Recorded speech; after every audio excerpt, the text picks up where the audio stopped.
Ayo, tunaikan tanggungjawab anda sebagai warga negara dengan keluar mengundi sempena pilihan raya umum Dewan Negeri Johor. Sempena dengan pilihan raya negeri Johor tahun 2026, Jabatan Penerangan Negeri Johor telah mengeluarkan sebanyak 26 buah unit kenderaan Info on Wheel untuk melaksanakan perbebahan berkenaan dengan jom keluar mengundi di seluruh negeri Johor meliputi 56 dun.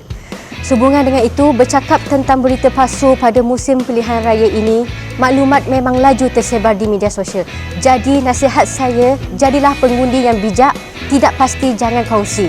Rujuk sumber rasmi Suruhanjaya Pilihan Raya SPR dan portal sebenarnya.my. Jangan biarkan emosi kita dikawal oleh maklumat yang tidak sahih. Bersempena dengan pilihan raya negeri Johor pada hari Sabtu ini, 11 Julai 2026, pesanan saya adalah tolong bawa kad pengenalan ketika keluar mengundi.